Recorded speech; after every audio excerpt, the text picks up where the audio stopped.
चलो त्यार पछी बात करीशुं हवे NaOH सोडियम हाइड्रोक्साइड एनु उत्पादन छे ने NaOH नुं एने कास्टिक सोडा पण कहेवाय अथवा कोस्टिक सोडा। चामड़ी उपर अडे ने अहींया तो खंजवाड़ आवे कारण के भेज शोषक होय, चामड़ीमांथी भेज खेंचे आपणा कोषमांथी एटले अहींया खंजवाड़ आवे, तरत ज बळतरा थाय।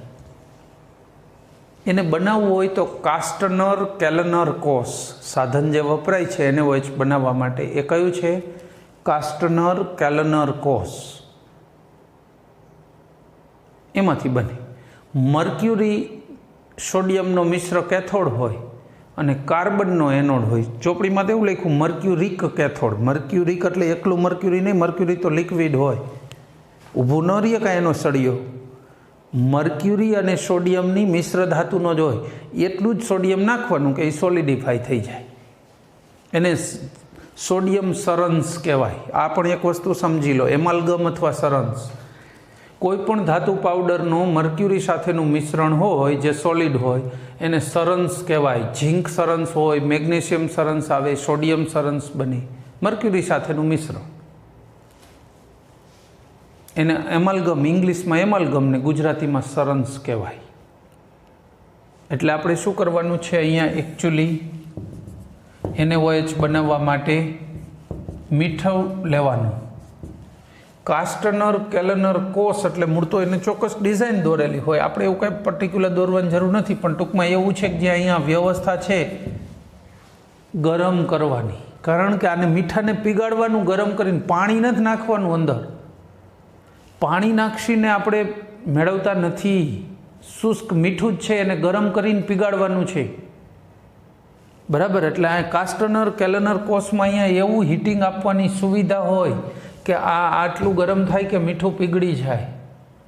हवे एनोड शेनो बनेलो छे? आ एनोड हमेशा डाबी बाजू ज लखवानो, कार्बननो बनेलो एनोड छे अने मर्क्युरी अने सोडियमना मिश्रणनो बनेलो कैथोड छे Hg अने Na। आने बेटरीथी प्रवाह आपो, धन छेड़ो हमेशा एनोड साथे जोड़ाय अथवा जेने धन छेड़ो जोड़ो ने ई ज एनोड बने, आ प्लस छेड़ो बेटरीनो माइनस।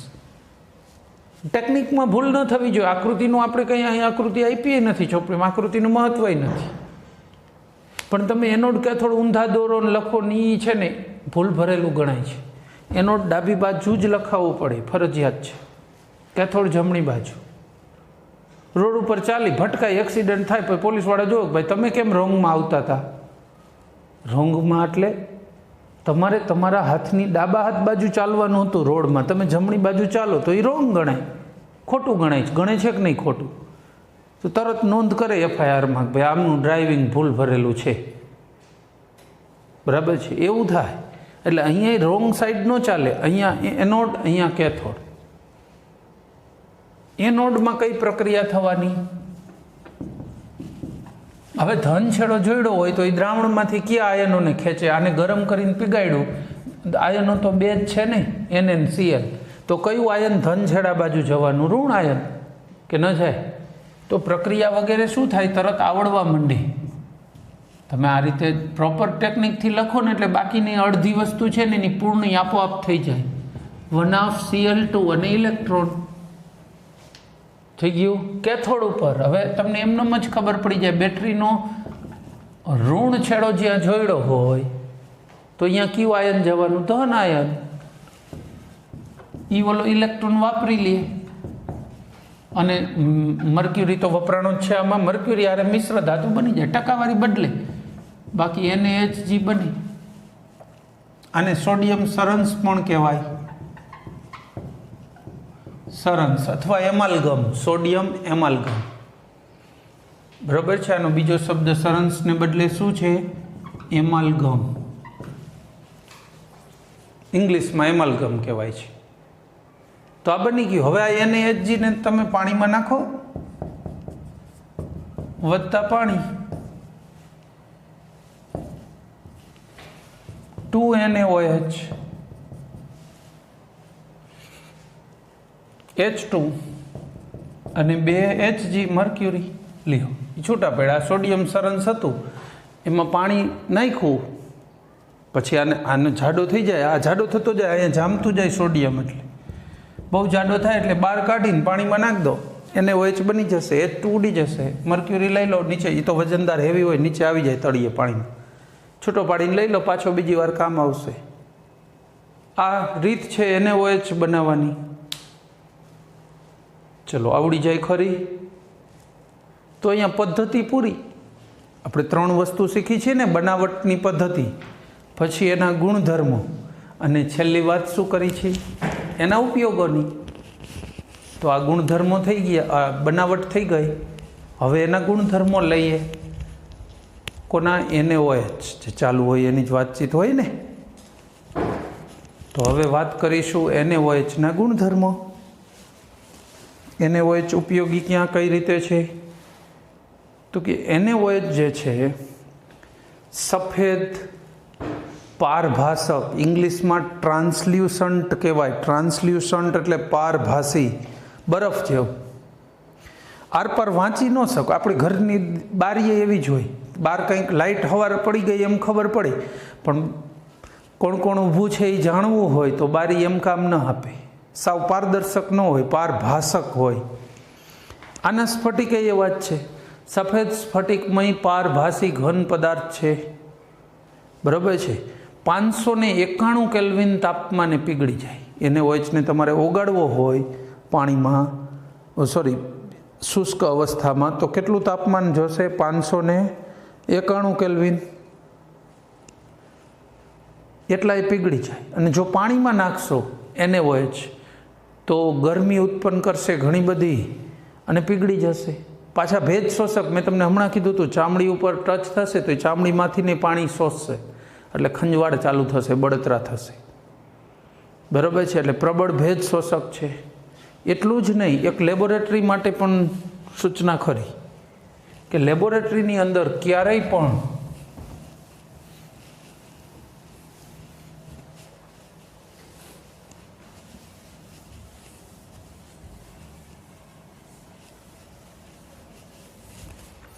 NaOHનું દ્રાવણ ખુલ્લું છોડીને જવાય નહીં.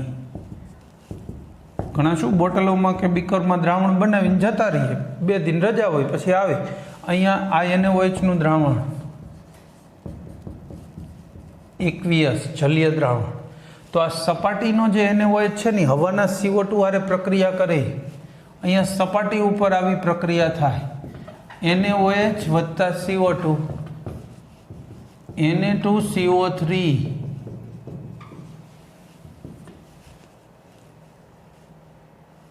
બરાબર. તો સપાટી ઉપર કોનું સ્તર બનવા માંડ્યું? હરવે હરવે Na2CO3. 2 દિવસ પછી તમે આવીને હલાવી નાખો બધું, એટલે હવે દ્રાવણ કોનું બની ગયું? મિશ્રણ થઈ ગયું. અંદરનું NaOH પાછું પ્રક્રિયા નથી કરતું, સપાટી ઉપર જ થાય. એટલે સપાટી ઉપરનો Na2CO3 અને અંદરનો NaOH બધું થઈ ગયું મિક્સ. પછી હલાવો ને ઝીણી ઝીણી કળીયું જેવું દેખાય દ્રાવણ. જે દ્રાવણ NaOH શુદ્ધનું હતું એ હવે રહેશે નહીં. એટલે NaOH માટે તો હંમેશા બી કેરફુલ. એના દ્રાવણને ખુલ્લું મૂકીને ક્યારેય લેબમાંથી જવાય નહીં. નહીંતર આવો ત્યારે એ દ્રાવણમાંથી શું બની ગયું હોય? આપણે કીધું Na2CO3 અમુક ટકા બની ગયો હોય ને બાકીનો NaOH. બરાબર. તો આ સાથે એના ગુણધર્મો પૂરા. કીધું ને, સફેદ રંગનો પારભાસી પદાર્થ હોય, ટ્રાન્સલ્યુસન્ટ, પાણીમાં ઓગળે, સ્ફટિકમય પદાર્થ હોય છે, 591 કેલ્વિન તાપમાને પીગળી જાય ગરમ કરો તો. પાણી સાથે એનું મિશ્રણ ઉષ્મા ક્ષેપક હોય છે, ગરમી ઉત્પન્ન થાય પાણીમાં નાખો ને તો. હવે વાત કરીશું NaOHના ઉપયોગો. NaOH કામ ક્યાં લાગે? જુદી જુદી જગ્યાએ કામ તો લાગશે ને. સાવ આપણને સાવ એમનેમ જ ખબર હોય ને એવા ઉપયોગ પહેલાં લઈએ. સાબુ બનાવવામાં, ધોવાનો સાબુ બનાવવો હોય તો શું કામ લાગે? NaOH યાદ રહી જશે. બીજું, પ્રયોગશાળામાં પ્રક્રિયક તરીકે. કોઈ પણ કેમિકલમાં આ તો લખી જ શકાય કે પ્રયોગશાળામાં વપરાય. અન્ય રસાયણ બનાવવામાં, ચેક કરવામાં ક્યાંક તો વપરાય જ છે, અને NaOH તો ખાસ વપરાય છે. એટલે પ્રયોગશાળામાં પ્રક્રિયક તરીકે વપરાય, બરાબર.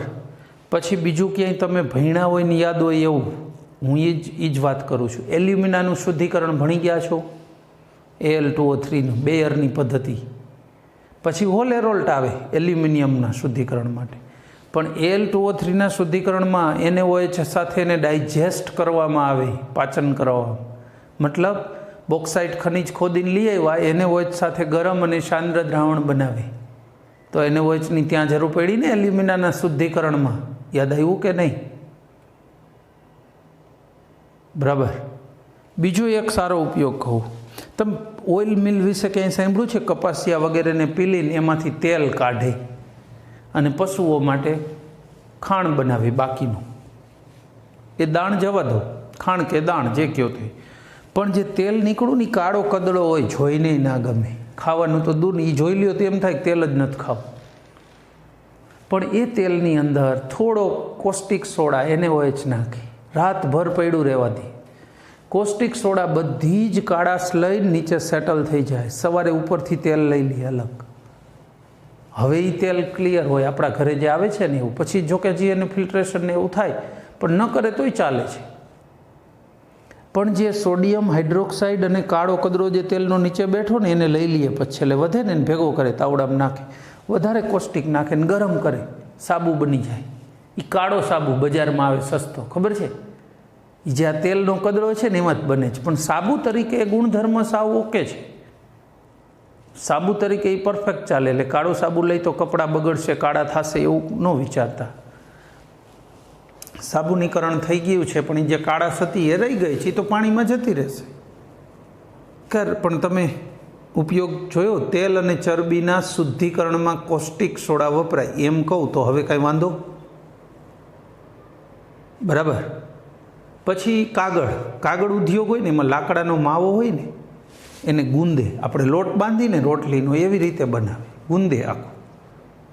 હવે આવું જ્યારે ગુંદવાનો હોય લોટને પાણી સાથે, ત્યારે ચિકાસ જોઈ પૂરતા પ્રમાણમાં, નહીતર ગુંદાય જ નહીં, ભેગું થાય જ નહીં. માવો બરાબર ન બને તો કાગળ કેમ બને? જો રોટલી ઇઝીલી વણાય, તમે બાજરાનો લોટ લો, એમાં ચિકાસ પૂરતી ન હોય, તમે એને રોટલી જેવો પાતળો વણી દો જોઈએ, નહીં વણાય, જાડો ટીપવો પડે, એવું થાય. તો કોસ્ટિક સોડા માટે શું કહે છે? સાબુ ઉદ્યોગમાં ઉપયોગી. પછી કાગળ ઉદ્યોગમાં ઉપયોગી છે. માવો બનાવે ને લાકડાનો, ત્યારે ભેગો NaOH નાખે, કાં Na2CO3, બે બેઝિક જ છે. બેઝિક પદાર્થો હંમેશા ચિકાસ આપે ઇન્ડસ્ટ્રીમાં, તો એમાં ઉપયોગી છે. કૃત્રિમ રેશમ બનાવવું હોય, કૃત્રિમ સિન્થેટિક રેશમ, નેચરલ રેશમના કીડાઓમાંથી બને, પણ કૃત્રિમ બનાવવું હોય તો એમાં કોસ્ટિક સોડા કામ લાગે. કારણ કે આ ચિકાસવાળું રહ્યું ને, પાતળો રેસો બનાવવામાં ઉપયોગી છે. અન્ય કેટલાક રસાયણો બનાવવામાં NaOH ઉપયોગી છે. ચલો રેડી પહેલું. પછી બીજું મેં તમને શું કીધું? બોક્સાઇટના શુદ્ધિકરણમાં. પછી પેટ્રોલિયમનું શુદ્ધિકરણ. પેટ્રોલિયમમાં આવો તેલ જેવો જ કારો કદડો હોય, NaOH નાખીને રાતે મૂકી દો એટલે સવારે એ કદરો લઈને બેસી જાય બધો. તો કાળાશ પેટ્રોલિયમની પણ દૂર કરવામાં, એટલે પેટ્રોલિયમના શુદ્ધિકરણમાં, આપણે તો એમ જ રાખો નહીં, પેટ્રોલિયમના શુદ્ધિકરણમાં ઉપયોગી છે. પછી કાપડના, સુતરાઉ કાપડ હોય ને એના મર્સિરાઇઝેશન માટે. મર્સિરાઇઝેશન એટલે ગુજરાતીમાં એને આપણે શું કહીશું ખબર છે? સુંવાળું બનાવવાનું. કોટનનું કપડું છે ને, તમે દિગ્જામ, રેમન્ડ એવી કંપનીનું લો ને તો સોફ્ટ હોય, બહુ કિંમતી રહે. અને નોર્મલ આપણે લઈને ખાદીનું કાતે તો કડક લાગે કપડું. જો છે તો બે કોટન જ, તો પણ આટલો ફરક. કારણ કે એ લોકો શું કરે છે? કોટનના કપડાને પાણીમાં બોળે, NaOHના દ્રાવણમાં બોળે, સુકાવે, વળી પાણી NaOH સુકાવે, આવું વારંવાર કરે. એમ કરવાથી દર વખતે કપડું વધુને વધુ સુંવાળું બની જાય.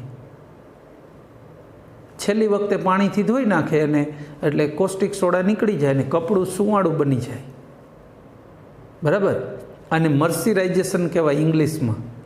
કપડાને સુંવાળું બનાવવામાં જે મર્સિરાઇઝેશન ક્રિયા છે એમાં ઉપયોગી છે. ચલો ઓલ રાઈટ. તો આ બધા જ મેં તમને શું કીધા? NaOHના ઉપયોગો કીધા. આ બધા. હજુ લિસ્ટ બનાવવા બેસી તો બીજું ઘણું બધું નીકળે. કોસ્ટિક સોડા ઘણી જગ્યાએ વપરાતો હોય છે, પણ અત્યારે આપણે આટલું લિસ્ટ ઘણું થઈ ગયું. બરાબર.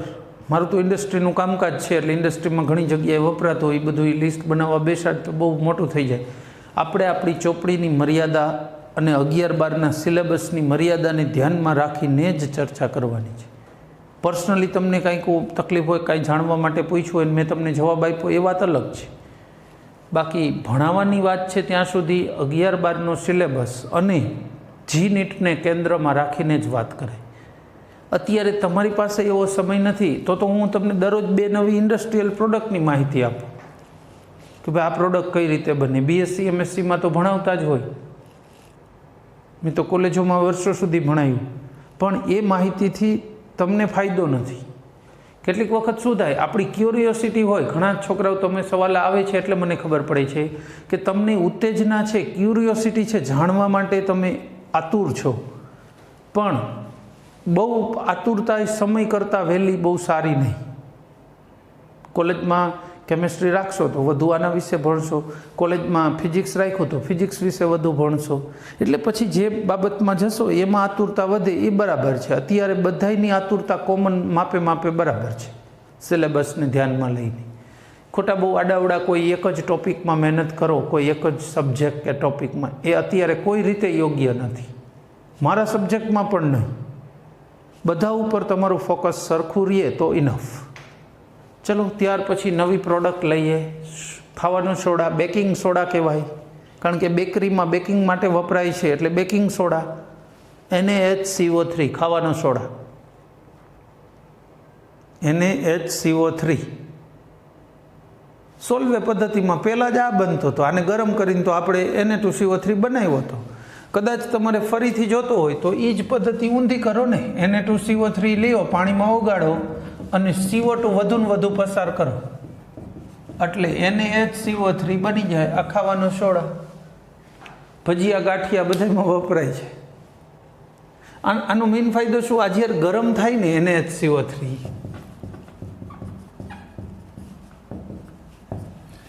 તો આમાંથી Na2CO3 બને અને H2O ને CO2 ગેસ.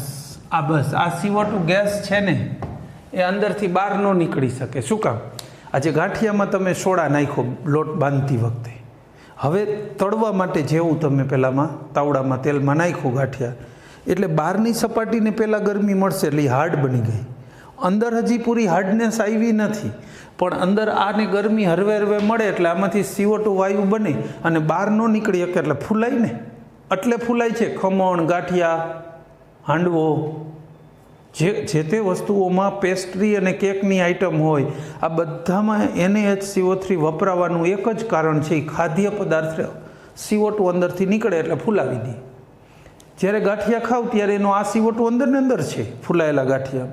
કદાચ થોડોક હારે ચાવી જશે તો વાંધો નથી, જોકે ચવાસેલી નીકળી જશે અને જતો રહી અંદર તો કોઈ પ્રશ્ન નથી CO2 માટે, તો એટલે ચાલે છે.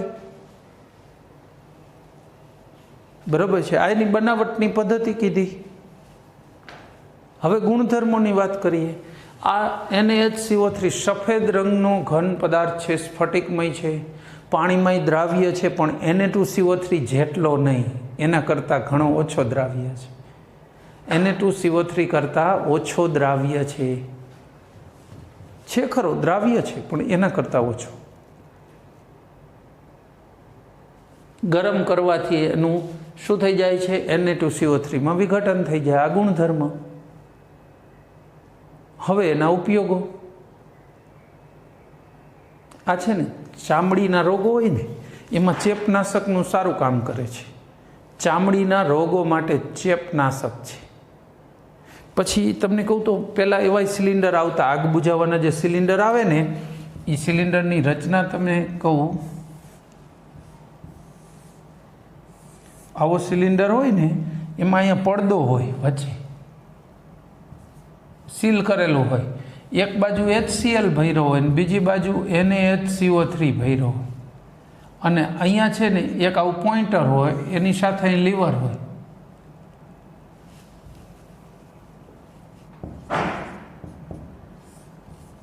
આ લીવર, આ દબાવો ને જ્યારે તો આ પોઈન્ટર આને કાણું પાડી દે, ફાડી નાખે વચ્ચેના પડદાને. જેવું એક જ હોલ પડશે તો આ બે એકબીજામાં મિક્સ થશે, પછી આખો પડદો એ ઓટોમેટિક મિક્સ થાય ને ગરમી ઉત્પન્ન થાય, અંદર પડદો તોડી જ નાખે.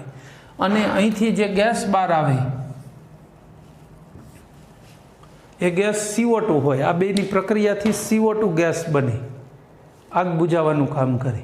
પણ એકવાર જેવું તમે લીવર દાબી દીધું એટલે પૂરું, આ સિલિન્ડર પૂરો. પછી કંપનીમાં મૂકીને ફરીથી પેક કરાવવું પડે તો જ થાય, ઘરે એનું પેકિંગ ના થાય એટલે પ્રોબ્લેમ રહેતો. એટલે અત્યારે કેવા સિલિન્ડર આવે છે, CO2 ગેસ જ ભરેલો હોય અંદર, આ એકેય નહીં. જોઈ ત્યારે આપણે ઘરે LPGની જેમ જોઈ ત્યારે ચાલુ કરો, વાપરો, આગ બુઝાઈ ગઈ બંધ કરી દો, પાછું બીજી વાર કામ આવે. એટલે અત્યારે આગ બુઝાવવા માટે આપણે CO2ના ડાયરેક્ટ સિલિન્ડર જ વાપરી છીએ. પણ કેટલાક વર્ષો પહેલાં આગ બુઝાવવાના હાથવગા સાધન તરીકે આવું સિલિન્ડર વપરાતું. તો આગ બુઝાવવાના સાધનમાં આ વપરાય છે NaHCO3. અને બીજું શું કીધું, ચેપનાશક છે, મંદ ચેપનાશક છે. ખાસ કરીને ચામડીની કંઈ તકલીફો હોય તો એમાં ચેપનાશક તરીકે સારું કામ આપે. બીજું, રસોડામાં રસોઈ કરતા હોય ને ક્યાંય દાજી જવાય અથવા વાગી જાય તો આપણે તરત દોડાદોડી કરી ટ્યુબ લગાવી દો, ટ્યુબ લગાવી દો. શું કામ? ચેપ ન લાગે, પાકે નહીં. કારણ તો એ જ છે ને ટ્યુબ લગાવવાનું. તો સોડા રસોડામાં હાથ વગો હોય જ, સોડા તો રસોડામાં હોય જ. પાણીમાં ઓગાળીને હાથ ઉપર સહેજ રેડ દો, થોડું માઇનો કદાચ કટ લાગેલી હોય તો સહેજ વાર બળે પણ પછી મટી જશે. દાયજા કે આવું કંઈ થયું ઇન્સ્ટન્ટ તરીકે નજીકમાં નજીકની દવા તરીકે કામ કરશે. ચેપનાશક છે, બરાબર છે. ચેપનાશી હોવાથી તમે ઇન્સ્ટન્ટ દવા તરીકે વાપરી શકો છો, કોઈ વાંધો નથી. ખાદ્ય ગ્રેડનો હોય છે, ખાવા માટે જે લઈ છે એમાં કોઈ પ્રોબ્લેમ નથી.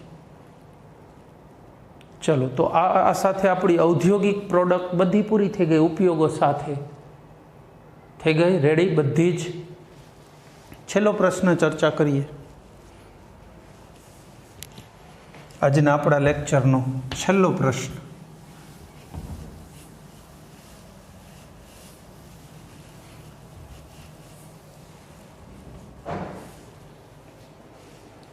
સોડિયમ અને પોટેશિયમની જૈવિક અગત્યતા, જીવન માટે એનું શું મહત્વ છે એની વાત કરીશું. માની લો કે 70 કિલોનો નોર્મલ માણસ હોય, 70 kg જેવું વજન, આ એક નોર્મલ માણસનું વજન છે. જો તમારું કદાચ 60 આજુબાજુમાં હોય, 55 હોય, મારું 80 થતું, એવરેજ મારું, એટલે નોર્મલ માણસની એવરેજ 70 kgની જ આવે. એવા માણસના શરીરમાં 90 ગ્રામ જેટલું સોડિયમ હોય. આખું શરીરનું આ કુલ સોડિયમ કેટલું હોય? 90 ગ્રામ. 170 ગ્રામ જેવું પોટેશિયમ હોય, 5 ગ્રામ Fe, 0.06 ગ્રામ કોપર. આવી રીતના પદાર્થો આવેલા હોય એના શરીરની અંદર.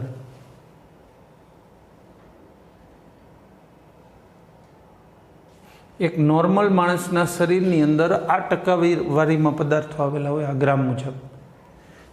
લાગે છે કે આ બે મહત્વના હોય? પ્રમાણ જુઓ એનું બીજાની સાપેક્ષમાં. આ સાપેક્ષ માટે જ આપ્યા છે, તમને ખબર પડે કે આ બે વધુ આપ્યા છે, આનું મહત્વ શરીરમાં ઝાઝું હોય. બહુ કામના પદાર્થો છે. ખાસ કરીને જૈવિક દ્રવ્ય જે શરીરમાં હોય લિક્વિડ, એની અંદર આ બે તો હોય જ. કયા કયા કહું છું? સોડિયમ, પોટેશિયમ બંને રાસાયણિક રીતે એક જ સમૂહમાં આવે જો આવર્ત કોષ્ટકમાં. એટલે રાસાયણિક ગુણધર્મો બેયના સરખા જેવા હોય, પણ શરીરની અંદર જૈવિક કાર્યમાં બે સરખા નથી. બેયના કાર્યો સાવ અલગ છે. સાવ ભલે 100% ડિફરન્ટ ના હોય, પણ 90% ડિફરન્સ છે એમના કાર્યોમાં. બે પોતપોતાની રીતે અલગ કાર્યો બજાવે છે. 1 by 1 બેયની ચર્ચા કરીએ. પહેલાં સોડિયમ. સોડિયમ ક્યાં હોય? રુધિર પ્લાઝમાના જે કોષ હોય એની આજુબાજુનું જે આંતરાલય પ્રવાહી હોય, કોષની બે કોષની વચ્ચે જે પ્રવાહીઓ હોય ને એને આંતરાલય પ્રવાહી કહેવાય. એમાં બધે સોડિયમ મળે છે. ટૂંકમાં કોષની દિવાલ હોય ને ક્યાંય પણ, કોષ પટલ, પ્રાણી કોષમાં દિવાલ ના હોય, પટલ હોય, તો એની આજુબાજુમાં સોડિયમ આયનો જોવા મળે છે. એ કામ શું કરે છે ત્યાં? એક, જ્ઞાન તંતુમાંથી આવતા જે સંદેશા છે એનું વલણ વહન કરે. જ્ઞાન તંતુના કોષમાં જે આજુબાજુમાં સોડિયમ હોય એમાંય સંદેશા ટ્રાન્સફર કરે. એટલે ટૂંકમાં સંદેશા મેસેજિંગ ટ્રાન્સફર કરવાનું કામ એનું છે. બીજું, પાણીનું વહેણ નિયમન કરવાનું. કોષની અંદર પાણી દાખલ કરવું કે બહાર કાઢવું એ કોના કંટ્રોલમાં છે? સોડિયમના. કારણ કે તમે અંદર જાજુ ને જાજુ પાણી દાખલ કરી દો તો કોષ ફૂટી જાય, અને ઘટી જાય તો કોષની ક્રિયાઓ અટકી જાય તો સુકાઈ જાય, મરી જાય. બંને સંજોગોમાં સોડિયમ ક્રિયા જાળવે, પાણીનું વહેણનું નિયમન કરે કે ભાઈ કોષની અંદર આટલા પાણીની જરૂર, 4 અણુની જરૂર છે, હાલો 4 પાણીના અણુ જવા દો અંદર, તો લોહીમાંથી કોષમાં પાણી ગરી જાય. પણ એ 4 અણુ તો એ કેટલા જશે, પાણીનું કેટલું પ્રમાણ જવું જોઈએ કોષની અંદર બહાર, એનું નિયમન કરવાનું કામ કોનું? સોડિયમનું. બરાબર છે. આપણે સોડિયમના કાર્યોને નોંધ કરીએ. જો પહેલું કાર્ય શું કીધું સોડિયમનું? પહેલું કાર્ય આપણે કીધું જ્ઞાનતંતુમાં સંદેશાનું વલણ વહન, પછી પાણીના વહેણનું નિયમન, પછી શર્કરાના વહેણનું નિયમન, એટલે શર્કરા, સુગર, ગ્લુકોઝ, અન્ય સુગર પણ કોષમાં જવા દેવી કે બહાર કાઢવી એ કોના કંટ્રોલમાં છે? સોડિયમના. પછી એમિનો એસિડ,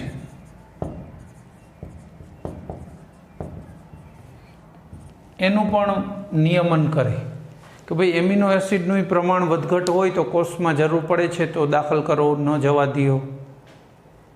ટૂંકમાં કોષની અંદર આવા બધા પદાર્થોનું જવા દેવા કે ન જવા દેવા એ નક્કી કરવાનું કામ સોડિયમનું. અને જવા દેવાના હોય તો અંદર દાખલ કરવાની જવાબદારી એની જ છે.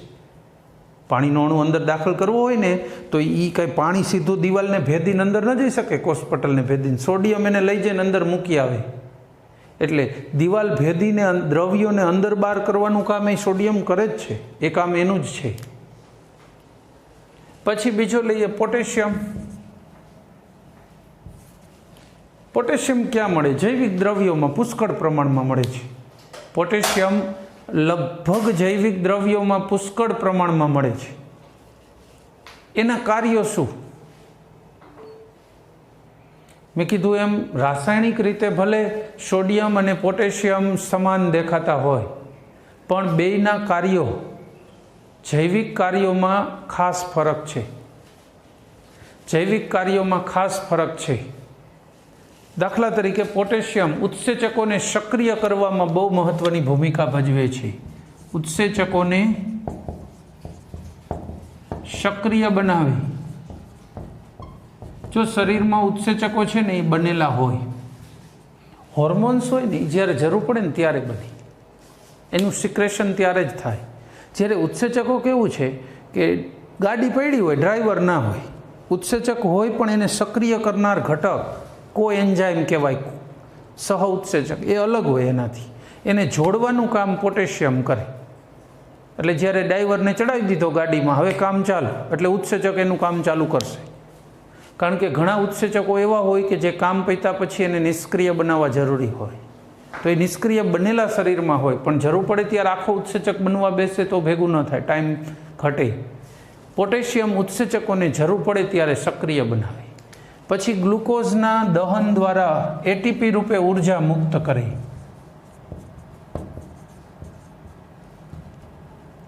ગ્લુકોઝના દહન એટલે ઓક્સિડેશન જ કહેવાય. ઓક્સિડેશનથી એટીપી રૂપે ઉર્જા મુક્ત કરે.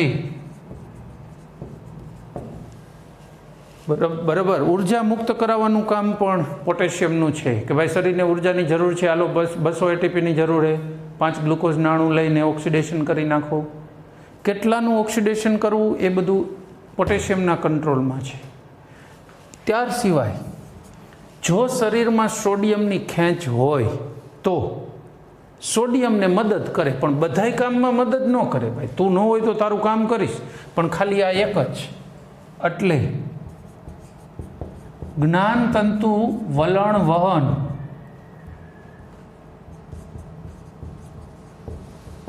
એને મદદ કરે,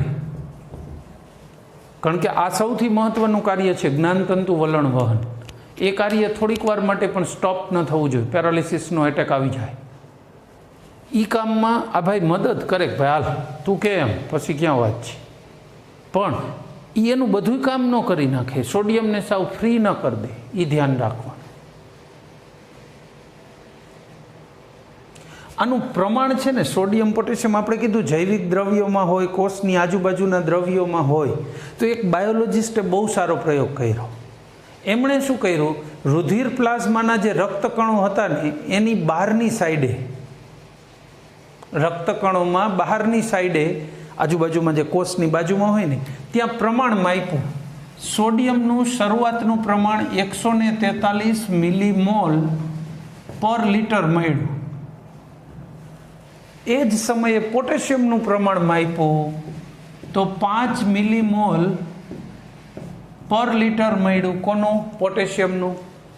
ક્યાં કહું છું? રુધિર પ્લાઝમાના રક્તકણની આજુબાજુમાં એને પ્રમાણ માપ્યું હતું.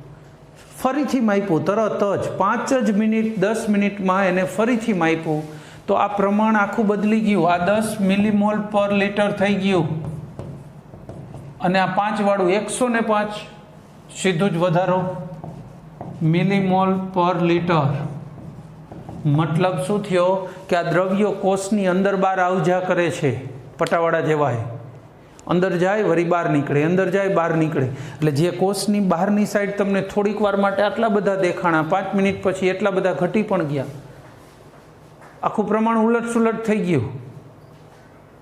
એકચ્યુઅલમાં જોઈએ ને તો શું થાય ખબર? જેટલા સોડિયમ અંદર જાય ને એટલા પોટેશિયમ બહાર આવે કોષમાંથી.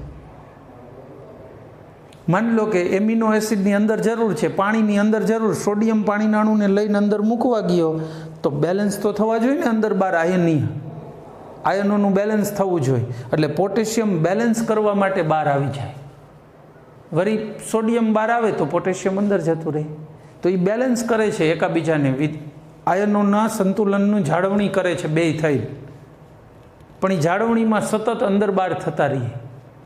આ જે વિભેદનીય પ્રણાલી ઊભી થઈ આ બેથી, કોષની અંદર પાણીને દાખલ કરવું, દિવાલમાંથી અંદર લઈ જવાનું, એને વિભેદન કર્યું કહેવાય ને દિવાલનું. તો આવી વિભેદનીય પ્રણાલીને સોડિયમ પોટેશિયમ પંપ કહેવાય. આ વિભેદનીય પ્રણાલીનું નામ શું છે? Sodium potassium pump, NAK pump. આ પંપ છે ને એનું કામ બહુ જબરદસ્ત હોય.